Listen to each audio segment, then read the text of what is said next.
ကဲအားလုံးပဲမင်္ဂလာပါအာဟာရဆိုင်ရာအဖွဲ့ဒီအတွက်အလို့ယုံဆွေးနွေးပါကနေကြိုဆိုပါရစေကျွန်တော်တို့အာဟာရနဲ့ပတ်သက်ပြီးအမြဲကြုံရတဲ့ပြဿနာတစ်ခုရှိတယ်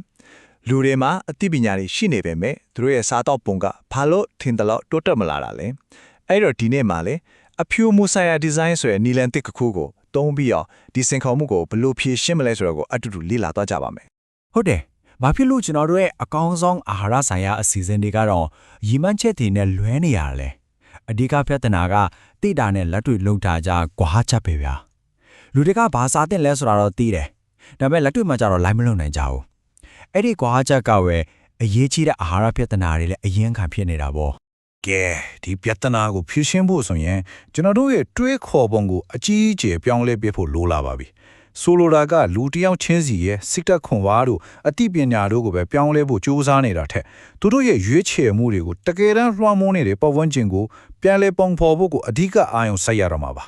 အဲ့ဒီနီလန်ကိုပဲကျွန်တော်တို့ကအဖြူမူဆိုင်ရာဒီဇိုင်းလို့ခေါ်တာပေါ့အရန်ကြီးခက်ခဲတော့မဟုတ်ပါဘူးအဖြူမူဆိုင်ရာထိပ်ပံပညာနဲ့ရဲ့ထိုးထွင်းအမြင်တွေကိုယူသုံးပြီးတော့လူတစ်ယောက်ရဲ့ပုံဦးချင်းကိုပြန်လဲပုံဖော်ပေးလိုက်တာပဲအဲ့လိုလုပ်လိုက်ခြင်းအပြင်သူတို့ရဲ့အဖြူမူတွေကိုအကောင့်ဘက်ကိုတွဲဝိုက်ပြီးတွန်းအားပေးနိုင်မယ့်စမ်းသစ်တဲ့ဖြည့်ရှင်းနည်းတွေကိုဖန်တီးတာမျိုးပေါ့ ကဲဒါကတော့ဒီနေ့ကျွန်တော်တို့အလို့ယုံဆွေးနွေးပွဲလမ်းပြမီပုံပါပဲပထမဆုံးအာဟာရအတွက်နီလန်တက်တကူကြည့်မယ်ပြီးရင်ကျွန်တော်တို့ရဲ့အာယုံဆိုင်မှုကိုဘယ်လိုပြောင်းမလဲ40မူပေါင်းဆိုတာပါလေလက်တွေ့ဘဝကအတားအဆီးတွေကိုဘယ်လိုဆန်းစစ်မလဲပြီးလို့ရိုးရှင်းတဲ့ဖြည့်ရှင်းနည်းတွေဒီဇိုင်းဆွဲပြီးကိုယ့်ရဲ့ပထမဆုံးစမ်းသပ်မှုကိုစီစဉ်တဲ့အထိအဆင့်ဆင့်တွားကြပါမယ်ဟုတ်ပြီအခုကျွန်တော်တို့အတိခသုံးမဲ့လက်နက်တစ်ခုကိုမိတ်ဆက်ပေးပါမှာအဲ့ဒါကတော့ 4D မူပေါင်းပါ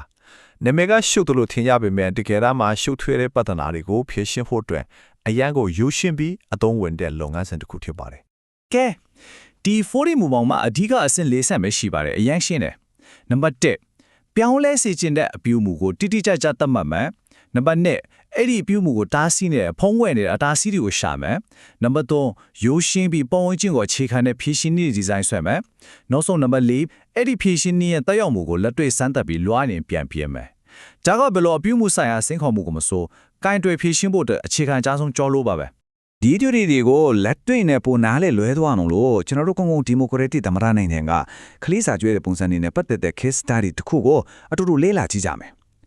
ဒီဖေးရကခုနပြောတဲ့အဆင့်တစ်ခုချင်းစီကလက်တွေ့မှာဘယ်လိုအလုပ်လုပ်လဲဆိုတာကိုကွက်ကွက်ကွန်ကွင်းမြင်သာစိတ်မှာပါ ကဲအခု40တက်ကအရေးကြီးဆုံးအဆင့်တစ်ခုလို့ပြောလို့ရတဲ့အဆင့်2ကိုအသေးစိတ်လေ့လာကြည့်ကြအောင်အဲ့ဒါကတော့ diagnose တနည်းအားဖြင့်အတားအဆီးတွေကိုစမ်းစစ်ခြင်းပါပဲဒီအဆင့်ကမျက်နှာပြင်ပေါ်ကယူဆချက်တွေကိုကြော်လွန်ပြီးကိုလူတွေတကယ်တမ်းဘာကြောင့်အခက်အခဲဖြစ်နေလဲဆိုတဲ့အရင်မြစ်ကိုနည်းနည်းနားလဲအောင်ကြိုးစားတဲ့အပိုင်းဖြစ်ပါတယ် အဖြစ်အများဆုံးအတားအဆီးတွေထဲကတစ်ခုကတော့အာယုံစုစိုက်မှုအကန့်အသတ်ရှိခြင်းပါပဲ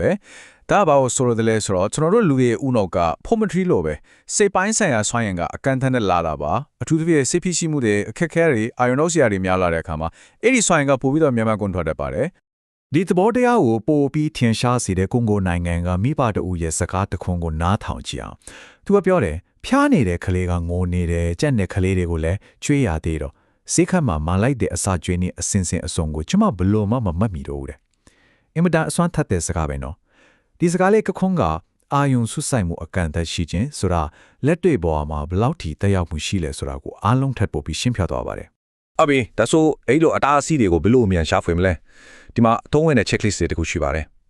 ကိုယ့်ရဲ့ client တွေပတ်ဝန်းကျင်မှာတကယ်ရောဘာတွေဖြစ်နေလဲကိုလိုချင်တဲ့အပြုအမူကိုလုပ်ဖို့ဘာကခက်ခဲအောင်လုပ်နေတာလဲသူတို့ရဲ့အာယုံစိုက်မှုကအခုချိန်မှာဘယ်နေရာရောက်နေလဲပြီးတော့အေးအေးကြီးဆုံးမေခွန်း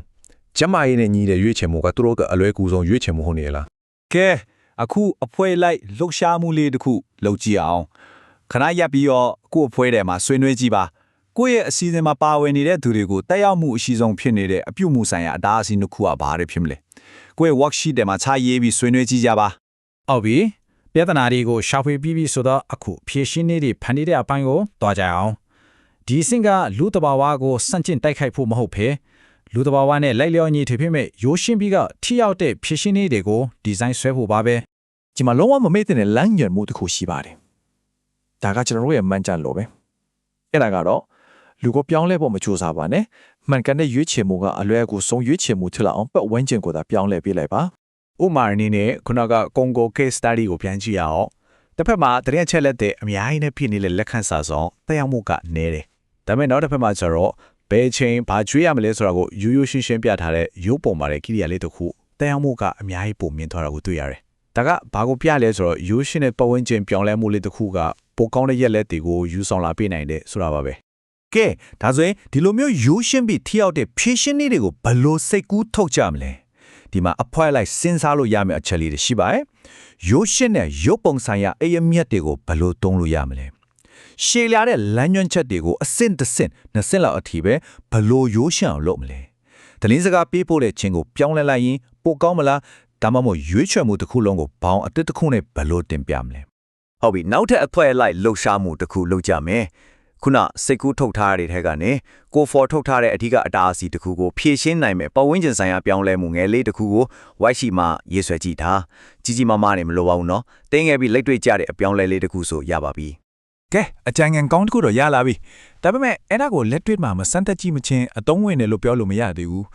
ဒါကြောင့်ကျွန်တော်တို့ရဲ့နောက်ဆုံးအဆင့်ကတော့ကိုရေးဆွဲထားတဲ့ဖြည့်ရှင်းနည်းကိုလက်တွေ့ကပါမှာစမ်းသပ်ဖို့အတွက်အစီအစဉ်ငယ်လေးတစ်ခုရေးဆွဲခြင်းပါပဲ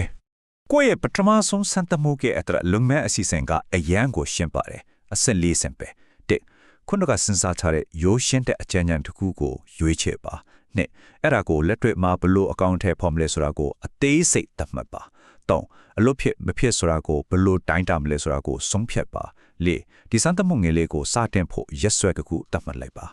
ရမအားလုံးကိုအထူးပြောချင်တာကတော့ရီမန်ချက်ကချက်ချင်းလက်ငင်းကြီးပြည့်စုံသွားဖို့မဟုတ်ပါဘူးအဓိကရည်မှန်းချက်ကကိုယ့်ရဲ့ဒေသဆိုင်ရာပတ်ဝန်းကျင်မှာဘယ်ရာကတကယ်အလုပ်ဖြစ်လဲဆိုတာကိုအများဆုံးလေ့လာနိုင်ဖို့ပဲဖြစ်ပါတယ်။စံသက်ချင်းဆိုတာကမာဆိုဖို့မဟုတ်ပဲသင်ယူဖို့အကောင်းဆုံးနည်းလမ်းတစ်ခုပါ။ကဲဒါဆိုရင်ဒီနေ့အလို့ယုံဆွေးနွေးပွဲကိုအဆုံးသတ်တဲ့အနေနဲ့အားလုံးအတွက်အမေခွန်းတစ်ခုထားခဲ့ပါမယ်။ဒီတစ်ပတ်အတွင်းမှာကိုယ့်ရဲ့အဖွဲလိုက်စမ်းသပ်ကြည့်နိုင်မဲ့သေးငယ်တဲ့ပတ်ဝန်းကျင်ဆိုင်ရာပြောင်းလဲမှုလေးတစ်ခုကဘာဖြစ်မလဲ